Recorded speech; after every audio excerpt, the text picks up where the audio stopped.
Mystery box বাংলার মহাকাশ বিজ্ঞান সম্পর্কিত এক গুরুত্বপূর্ণ রোমাঞ্চকর পর্বে আপনার স্বাগত জানায়। নক্ষত্র বা তারা যারা এই ইউনিভার্সের মধ্যে এক বিশেষ নিউক্লিয়ার ফিউশন পদ্ধতির দরুন এনার্জি উৎপন্ন করে। উদাহরণস্বরূপ সূর্য, যারই দরুন এই পৃথিবীতে এনার্জি উৎপন্ন হওয়ার বিভিন্ন উৎসের সৃষ্টি হয়েছে। এমনকি মানব শরীরে এনার্জি উৎপন্ন হওয়ার জন্য প্রয়োজনীয় অক্সিজেনেরও সৃষ্টি হয়েছে সূর্যেরই দরুন। পৃথিবী ও তার মধ্যে প্রাণে অস্তিত্বের জন্য সূর্যের ভূমিকা নিঃসন্দেহে গুরুত্বপূর্ণ। কিন্তু কখনো কি ভেবে দেখেছেন যে তারও জীবনদশা সীমিত? কখনো সূর্যেরও এনার্জি শেষ হয়ে যেতে পারে। তাহলে প্রশ্ন হলো, কি হবে যদি এমন ঘটনা ঘটে? উল্লেখ্য, কোনো নক্ষত্রের মধ্যে হয়ে থাকা এক বিশেষ নিউক্লিয়ার ফিউশনের দরুনই সেখান থেকে এনার্জি উৎপন্ন হয়। যে ঘটনাটি ঘটে নক্ষত্রের একদম মধ্যভাগ বা কেন্দ্রে, যাকে বলা হয় কোর। নক্ষত্রের কেন্দ্রে উৎপন্ন হওয়া এই এনার্জি যে শুধুমাত্র মহাকাশের মধ্যে ছড়িয়ে যায় তা না, বরঞ্চ নিজে গ্র্যাভিটেশনাল ফোর্সের হাত থেকে নিজেকে বাঁচিয়ে রাখে। এই ইউনিভার্সের মধ্যে নক্ষত্র বা তারা হলো আসলে বিশালাকার গ্যাসের ক্লাউড বা মেঘ, যেখানে গ্র্যাভিটেশনাল বা মাধ্যাকর্ষণ শক্তির দরুন এই বহিরাগত গ্যাসের প্রেশারগুলি নক্ষত্রের কেন্দ্র মানে গ্র্যাভিটেশনাল পুলের দিকে এগিয়ে আসার প্রচেষ্টা করে থাকে।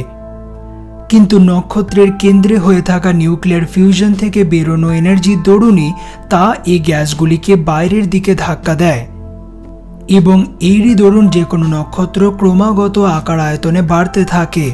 এই একই কারণে দরুন সূর্যেরও আকার আকৃতি ক্রমাগত বেড়েই চলেছে এবং নিকট ভবিষ্যতে তা মার্কিউরি, ভিনাস বা পৃথিবীকে গিলে নিতে পারে বলে বৈজ্ঞানিকদের ধারণা।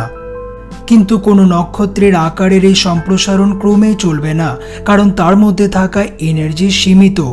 একটি নির্দিষ্ট সময় পর প্রত্যেকটি নক্ষত্রেরই কেন্দ্রের মধ্যে হয়ে থাকা নিউক্লিয়ার ফিউশনের দরুন উৎপন্ন হওয়া এনার্জির পরিমাণ কমতে থাকে, যার দরুন গ্র্যাভিটেশনাল শক্তি তার উপরে বেশি সক্রিয় হয়ে ওঠে এবং আউটার গ্যাসের লেয়ারগুলি ভিতরের দিকে এগিয়ে আসতে শুরু করে এবং এভাবেই আকার আয়তনে নক্ষত্র পুনরায় ছোট হতে শুরু করে।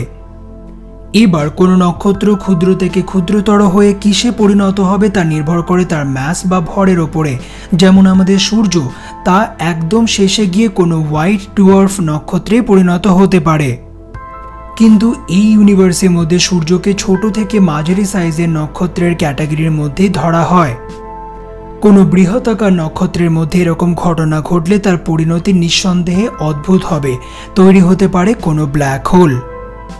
সহজ ভাষায় বলতে গেলে কোনো নক্ষত্রের ম্যাস বা ভর যতই বেশি হবে তার গ্র্যাভিটেশনাল পুলও ততই বেশি হবে।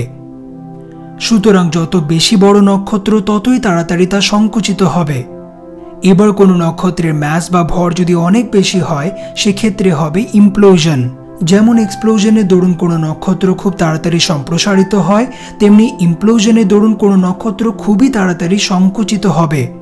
এবার কোনো বৃহদাকার নক্ষত্র যখন এত দ্রুত গতিতে সংকুচিত হবে তখন তার কেন্দ্রের মধ্যে থাকা চার্জড পার্টিকেলস যেমন ইলেকট্রন বা প্রোটন সেগুলি নিজেদের কাছাকাছি এসে যাবে।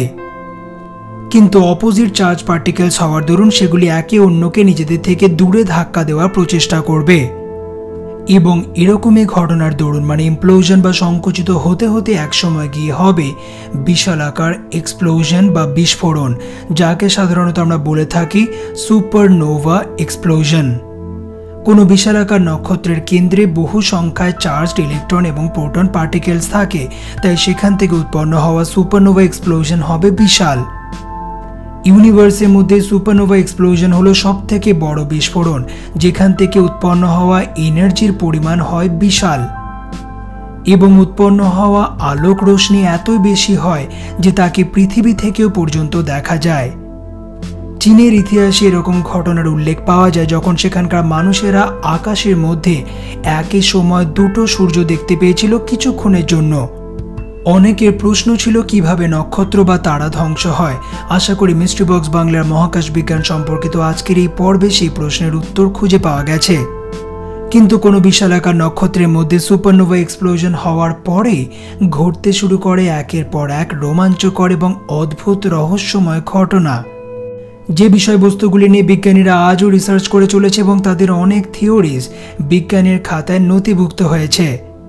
এর পরের পর্বগুলিতে আমরা সেই সমস্ত ইন্টারেস্টিং বিষয়বস্তুগুলি নিয়ে আলোচনা করার চেষ্টা করব।